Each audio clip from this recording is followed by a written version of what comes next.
तो दोस्तों, मेरा नाम अभिषेक है। आज इस वीडियो में ब्रीफ में बात करने वाला हूं 8वें पे कमीशन के बारे में और साथ ही साथ जो 50% महंगाई भत्ता हो गया है, अब इसके बाद क्या डीए का मर्जर होगा बेस सैलरी के साथ 50%, क्या सैलरी फिर से मूल वेतन बढ़ जाएगा। देखिए दोस्तों, है क्या कि आधिकारिक तौर पे जब संसद में ये प्रश्न पूछा गया कि क्या 8वां पे कमीशन लाया जाएगा, कब तक लाया जाएगा, तो गवर्नमेंट का इस पे आधिकारिक तौर पे जवाब रहा था कि 8th पे कमीशन पे अभी कोई भी बात नहीं चल रही है और उसके बारे में कोई भी विचार नहीं किया गया है। तो देखिएगा, 2 साल के अंदर ही 8th पे कमीशन इंट्रोड्यूस होने को था, लेकिन ये नहीं होने वाला है। इसके चांस बहुत कम लग रहे हैं क्योंकि 6 के बाद 16, 16 के बाद अब 26 में ये पे कमीशन लागू हो जाना था, लेकिन इस पे कोई भी चर्चा नहीं चल रही है। तो मैं भी पूरे चांस था कि पे कमीशन न ला जाके कोई दूसरा तरीका अपना जाए, और उसमें से एक तरीका ये भी था जो 5th पे कमीशन, जो 5वां वेतन आयोग था, उसमें ऑटोमेटिकली अगर 50% ज्यादा महंगाई भत्ता हो रहा था तो उसे बेस सैलरी के साथ मर्ज कर दिया जा रहा था, जिससे कि 50% एक्स्ट्रा बेस सैलरी हो जाती थी और जिसपे डीए फिर से लगना स्टार्ट हो जाता था। देखिएगा, 6वें पे कमीशन और उसके बाद ये जो ऑटोमेटिकली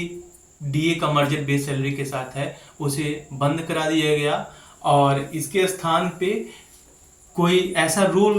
लागू नहीं किया गया। फिलहाल के लिए जब 7th पे कमीशन आया था तो उसमें भी कोई ऐसी बात थी नहीं कि आप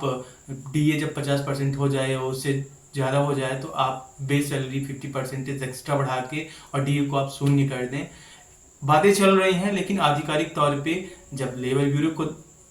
ऑफिशियल से इसकी बात की गई तो उन्होंने यही बताया है एज पर न्यूज सोर्सेस कि 50% डियरेंस अलाउंसेस जो है वो बेस सैलरी के तौर पे मर्ज नहीं कराया जाएगा, क्योंकि होगा इससे देखिए ये कि जिनकी सैलरी बहुत ज़्यादा है, XYZ मान लीजिए जिनका बेस सैलरी 60,000 है XYZ, तो उनका ऑलरेडी जो बेस सैलरी हो 90,000 हो जाएगा, फिर उस पर जो डीए लगेगा तो कितने गुना बढ़ जाएगा। और वहीं पे जो कुछ कम स्तर के एम्प्लॉयज हैं, लाइक जिनका बेस सैलरी अभी 20,000 है,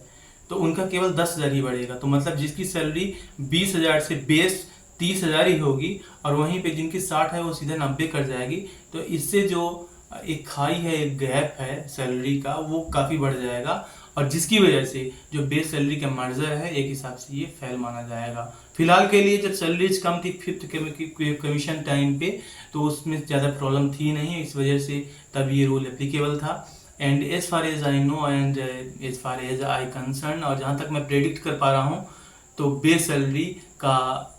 जो है डीए का बेस सैलरी के साथ मर्जर